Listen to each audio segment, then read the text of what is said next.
안녕하십니까. 반갑습니다. 진짜 시황의 최수찬입니다. 네, 오늘 뭐 증시가 많이 빠지죠. 네, 불안하시죠. 굉장히 불안하실 것 같아요. 뭐 게시판도 보니까 지금 와서 이제 뭐 손 놨다 어떻게 해야 되냐 말들도 많고 불안한 심리죠.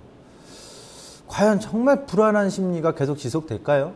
아니면 어떨까요? 현재 냉정하게 좀 보셔야 되는 게, 이 시간을 통해서 우리가 코스닥 쪽에서는 이러이러한 포인트 언급을 계속 했었거든요. 그리고 또 하나는 지수는 8월에는 저점 공략을 분할을 해서 하자.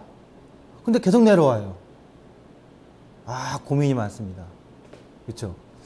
과연 진짜 시황의 전략은 바뀌는 거냐? 아니면 어떤 거냐? 오늘 한번 냉정하게 따져보도록 하겠습니다. 코스피 포인트 한번 보도록 하겠습니다. 지수를 보여주시죠.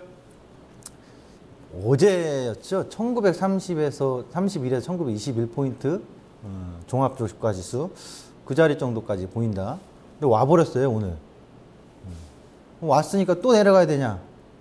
흔드는 관점이 좀 있을 수 있겠죠.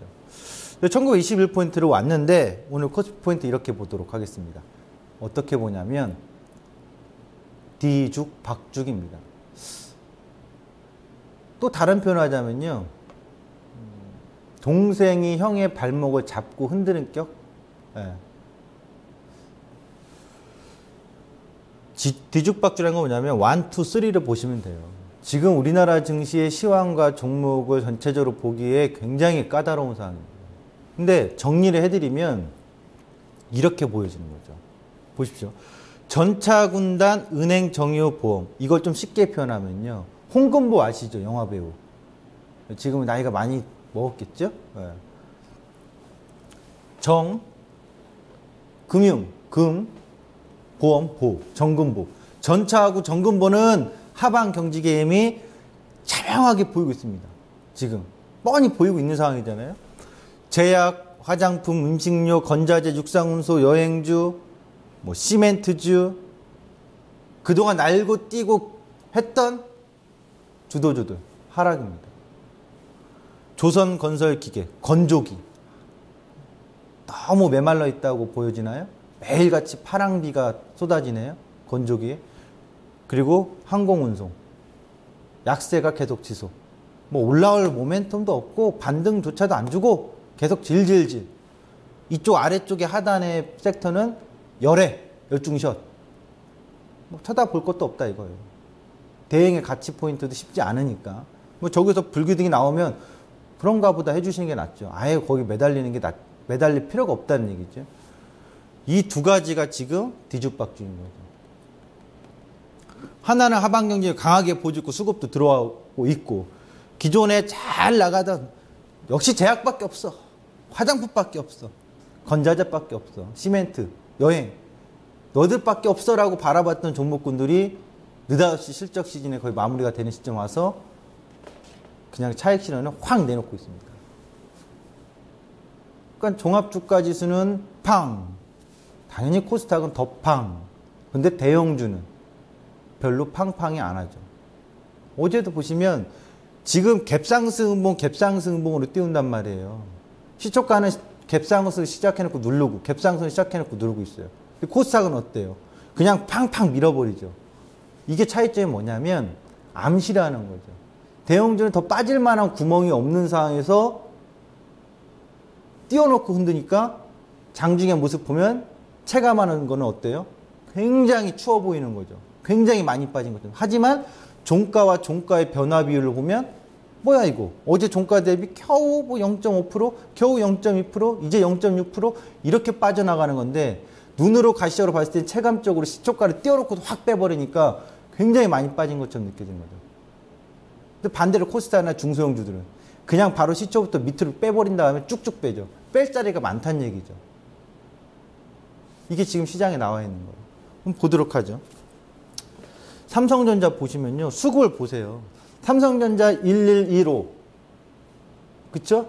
그 다음에 107만원. 브레이크가 빠바방 걸릴 자리다. 월봉상 통계 확률상 5개월 연속 음봉은 거의 없었다.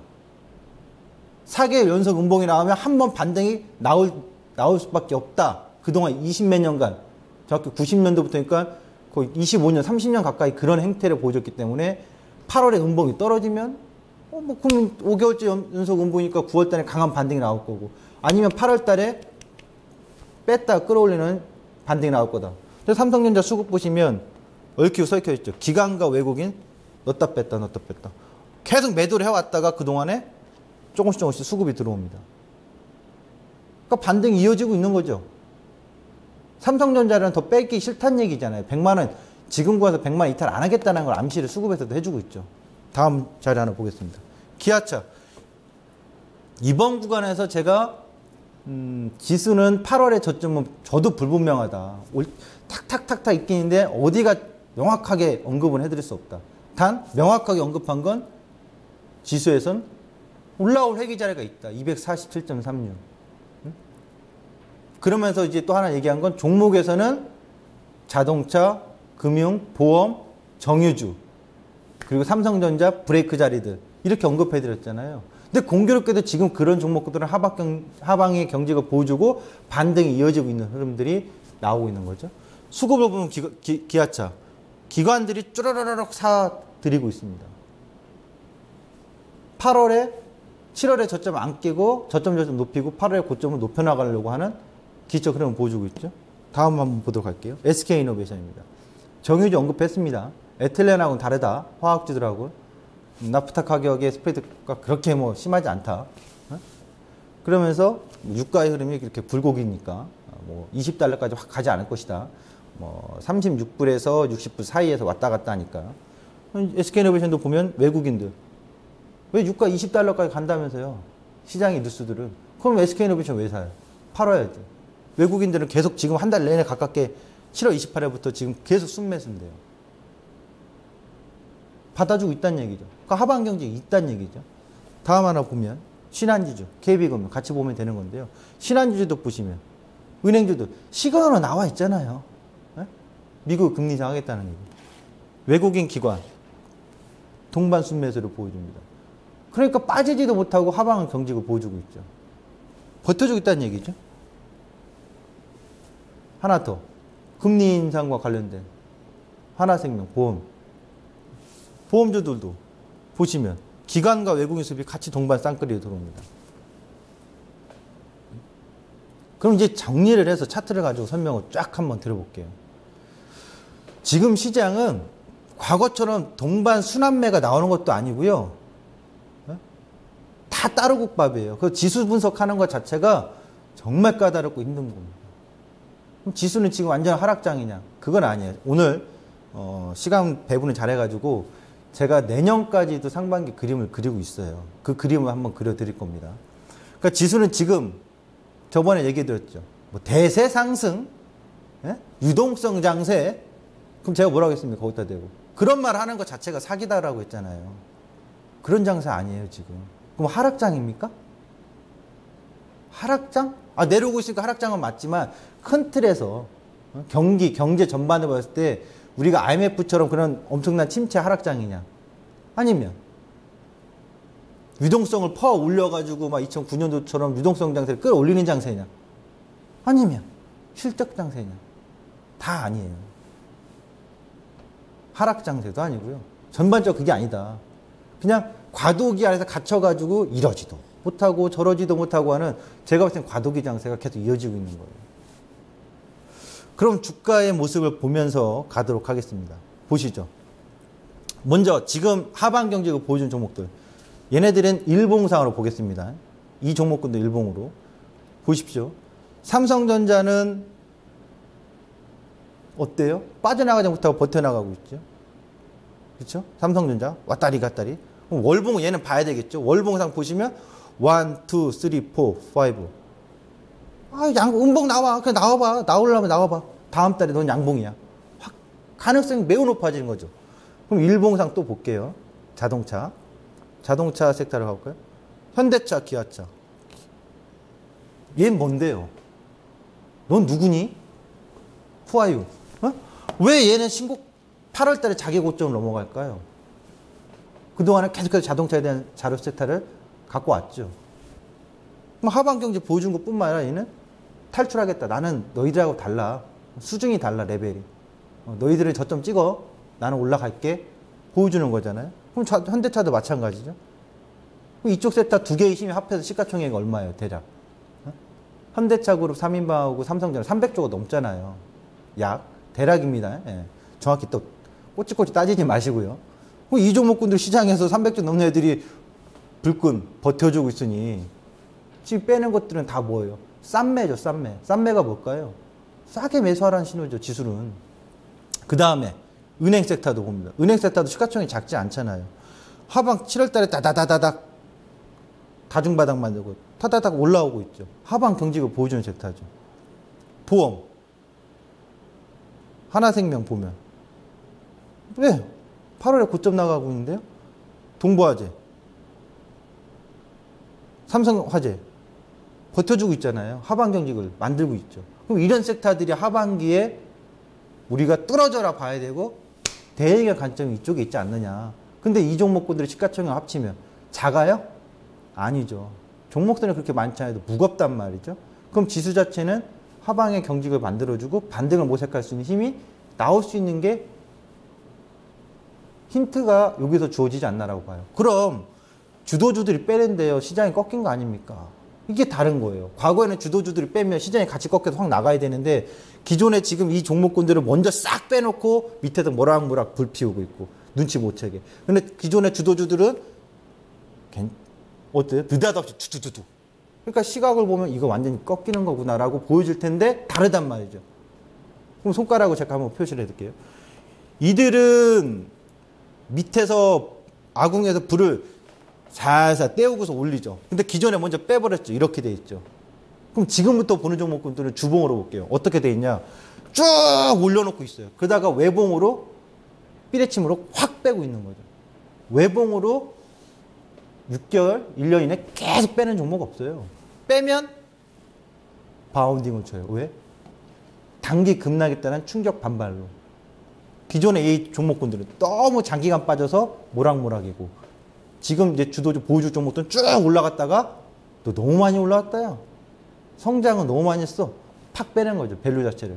그러면 지금 보여줬던 종목들은 밸류에이션 자체가 낮은 저평가 영역이고 주도주들은 밸류에이션 너무 많이 고평가되어 있다는 것을 차익 실험을 통해서 흔들어 놓겠죠. 자, 그럼 보시면 뭘 보냐. 자, 주도주 대표적으로 아모레퍼시픽스 볼게요. 화장품. 주봉으로 가겠습니다. 보십시오. 가다가 마바방. 내려올 자리 내려와가지고 올해 고저의 하프 자리 그네도 피보나치 그려놨었잖아요. 내려오라 이거예요. 단기 급락 맞겠죠. 맞고 있는 거고. 그럼 단기 급락이 심하면 뭐예요? 반발 매수가 들어올 자리가 있겠죠. 하프 자리나 61.8 자리에서. 다음에 제약주, 한미약품. 다다다다 올라니까 외부으로 확 흔들어 놓죠. 얘네들 흔들어 놓겠다는 얘기죠. 가격과 기간 조정 같이 준다고 했죠. 그 다음에 시멘트주. 성신양에 이거 월봉으로 보이실 거예요. 전에 제가 이거 그릴 때 이 자리에까지는 오겠는데 넘어가 오버시티. 결국 흔들어서 빼고 있죠. 시멘트도. 너무 많이 왔다 이거죠. 그 다음에 시멘트 빼고 또 많이 올라 음식료, 삼립식품 신나게 올라갔잖아요.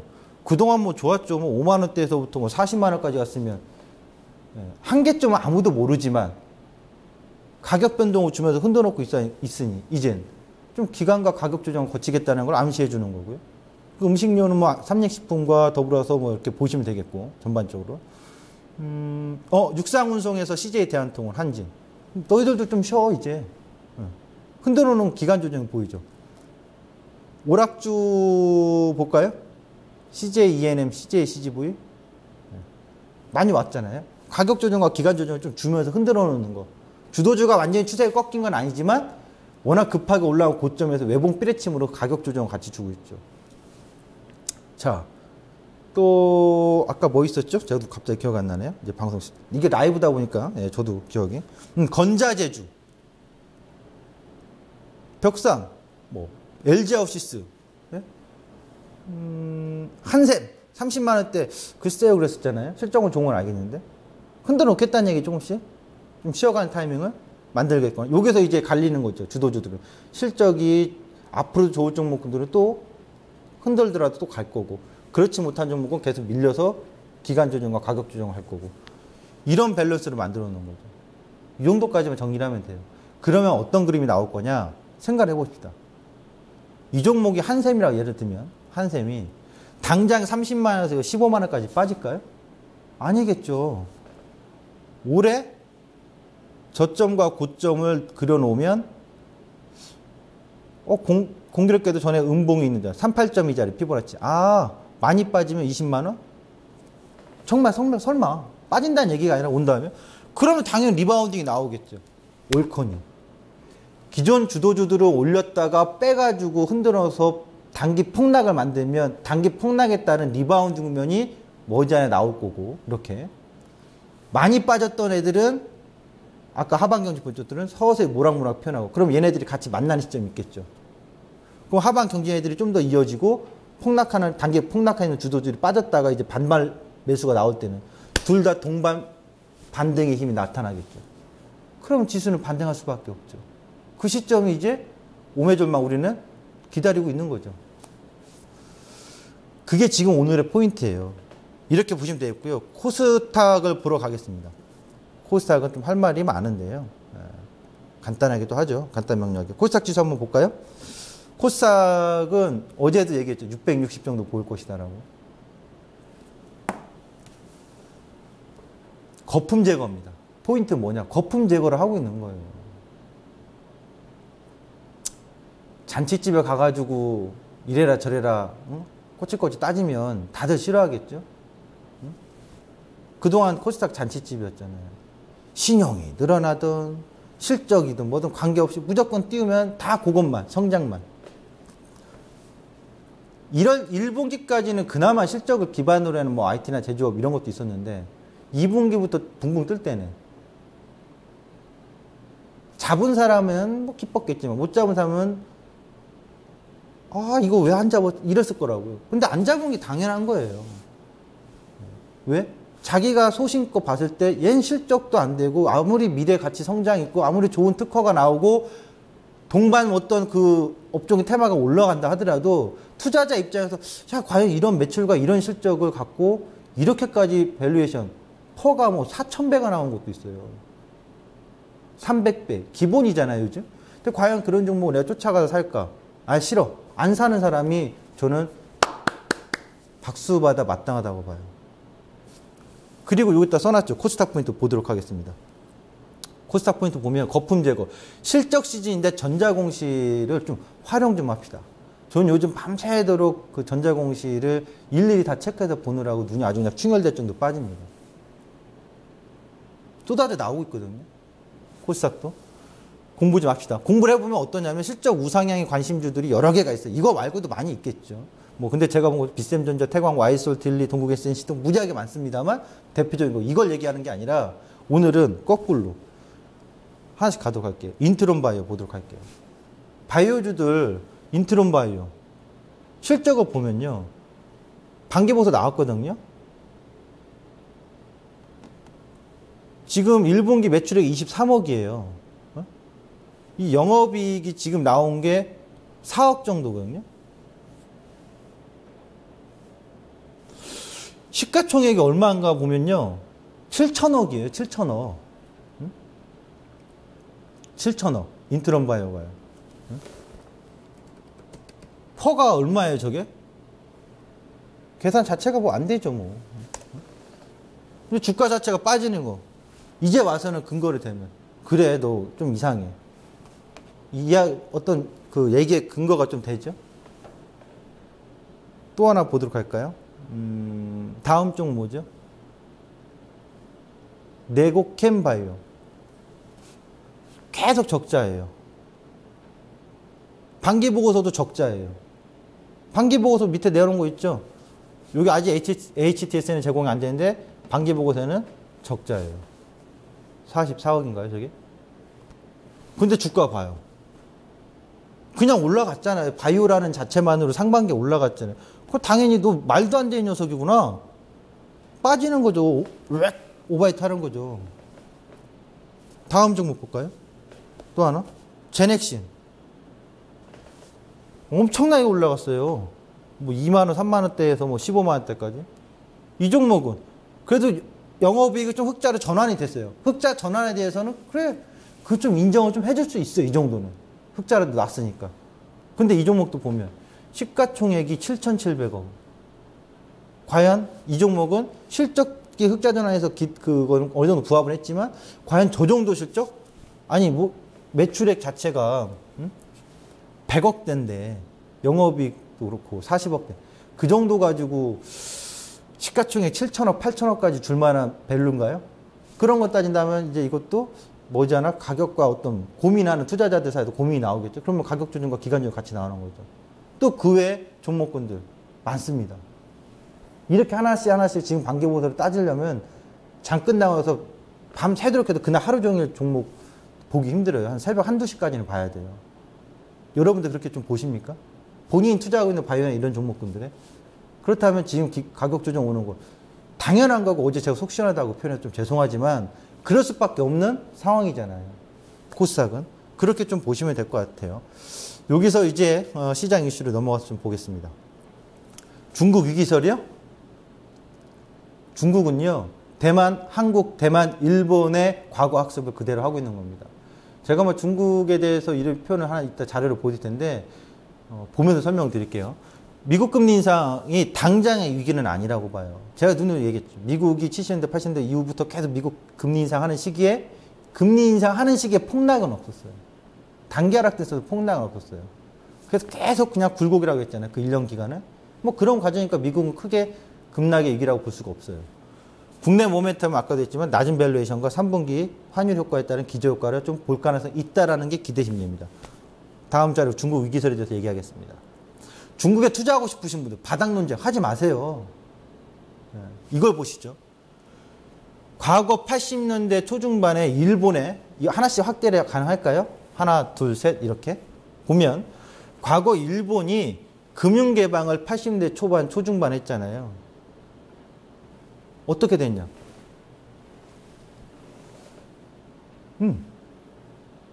그 후에 개방하고 나서 쫙 올라갑니다. 지금 여기 표시하는 게 후광통 얘기 나온 거예요. 그러니까 후광통은 일부분 개방을 했다라는 신호잖아요. 또 급등이 나왔죠. 자, 그 다음에 한국으로 볼게요. 한국을 보면 우리나라도 90년대 초중반에 금융 개방을 했습니다. 보시다시피 금융 개방에서 좀 올라갔다가 IMF 맞고 전면 개방하고 올라갔죠. 대만을 봅시다. 대만도 마찬가지예요. 여기서 보시면 80년대 초중반에 외국인 투자 허용을 하고 외국인 투자를 더 완화해 버립니다.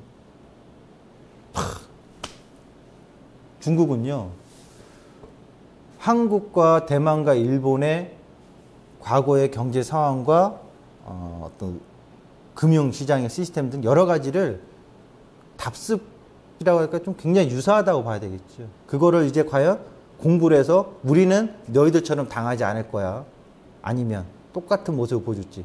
그거 관찰한다면 중국은 결국 전면 개방하는 그 시점이 대대적으로 투자할 시점이지 않을까라고 저는 봐요. 그때까지 기다리는 거죠. 돈 쏠려고. 돈을 딱 들고 있다가 오기만 해봐 전면 개방하면 같이 쏴주는 거죠. 중국은 뭐 그렇게 큰 틀에도 보시면 될 것 같습니다. 자, 그 다음 환율을 한번 볼게요. 환율은요. 제가 봤을 때는 급등세 이후에 둔화가 예상이 되고 있는 시점이다. 그래서 뭐 1160원까지 왔다 갔다 좀 하지 않겠나? 당장 1200원, 1300원 넘어갈 일은 아닐 것이다라고 보여집니다. 그리고 선물지수 분석을 어제 했던 대로 미결이 임계치가 임박했다. 오늘 근데 12만 9천 개까지 오는 것 같아요. 13만 개 찍었네요. 최대한 해보십시오, 니들. 메이저님들. 네. 만기는 얼마 안 남았는데 말입니다. 미결이 감산 시점만 주목하시기 바라요. 단기적인 시점에서는 뭘 봐야 된다? 미결이 감산 시점만 주목하시면 되겠고요. 코스피 지수 분석합니다. 이거예요. 코스피 지수 이 차트 보셨죠? 그동안 이렇게 그려놨었잖아요. 저기 빨간색 라인 그린 게 올해 연시초가가 1914포인트고 저게 거래량 터진 중점이 하나 두 개가 있는데 그게 1916포인트입니다. 1916포인트 브레이크가 걸리거나 지지바운딩 싸움 자리예요. 이탈해도 왔다리 갔다리 할 자리. 그리고 우리나라가 민주주의 직접민주주의 직선제가 된 게 이제 노태우 정권 시절부터잖아요. 단 한 번도 그 시점부터 지금까지 3년차 안에 자기 저점을 깨고 내려간 정권은 한 번도 없었어요. 1년차, 2년차, 3년차에 자기 저점, 증시의 저점을 깨고 내려간 적이 한 번도 없다고. 1770이죠. 3년차 깨고 내려갈까요? 어휴, 어떻게 되려고? 모르는 거죠. 신기록이 나올 수도 있는 거긴 한데 설마 그러겠습니까? 예. 답답한 증시입니다만 그래도 그동안의 기록을 본다면 3년차에 자기 저점 깬 적은 없었으니까 올해도 그러진 않을 거라는 기대를 한번 해봅시다. 코스피 200은 230.18이 저점이거든요. 그러니까 230.18을 과연 깰지 여부 주목을 좀 확인해야 되겠는데 하나 보도록 하죠. 오늘은 이것까지 얘기를 해드릴게요. 9월 중순까지 만기 고전은요. 250에서 232.50이거나 검은색 공간, 246에서 231.50이거나 242에서 232점의 10포인트 공간이에요. 8월 저점이 232.70이 가능성이 제가 봤을 때 높아 보여요. 종합주까지도 뭐 어지간히 거의 다 왔고요. 9월 중순까지. 이제 전에 이날 얘기했을 때 8, 90% 저점이 나왔지 않냐라고 했을 때 이거가 좀 단기적으로 틀린 점은 송구스럽게 생각합니다. 하지만 끝난 게 아닙니다. 아직 9회 말 투아웃도 안 왔습니다. 하반기에 와야 된다는 자리 오나 안 오나 계속 보자고요. 그 전략 바뀌지 않으니까. 그리고 끝으로 이 그림 하나 그려드릴게요. 잘 봐주세요. 차트 좀 한번 잡으셨습니까? 안 그릴 수가 없는데요. 2013년도에 들어와서 이렇게 지금 코스피 200입니다. 대형주 장세잖아요. 그리고 지금 이 추세선 보이시죠? 만난 거 만났잖아요. 제가 올해 하반기랑 내년 상반기 보는 건 지금부터 여기까지 온 거 아닙니까? 이렇게 갔다가 이렇게 됐죠. 여기서부터 그림을 바꿔서 그리면 하반기에는 무조건 튄다고 봐요. 튀는데 문제는 이 전고점 275로 못 넘어가고 반등 나올 때 빠졌던 거에 하프 자리까지 반등을 주고 내년 장세예요. 내년 장세 총선도 있고 있잖아요. 그럼 그때까지는 어쨌든 바운딩을 모색할 거고 바운딩을 모색하다가 내년에 과연 이렇게 흔들다가 빠져나갈 거냐 아니면 다시 올라갈 거냐. 그래서 제가 입춘 이유가 굉장히 중요하다는 거예요. 지금은 겁이 날 장세가 아니고 마지막 어떤 임팩트 있는 저점의 싸움 자리. 네가 죽나 내가 죽나 한번 굉장히 들이대서 싸워볼 자리고요. 중요한 건 반등이 나와서 나중에 250포인트가 왔을 때 거기서 2000포인트 다시 왔으니까 이제 뭐 2300 간다. 그땐 설레발 치지 말자고요. 그때가 더 중요하고 굉장히 중요한 시점이 될 거니까요. 지금은 여유롭게 느긋하게 싸움을 해주십시다. 저는 이 전략을 다시 한번 얘기하겠습니다. 자, 오늘 진짜 시장 여기까지입니다. 감사합니다.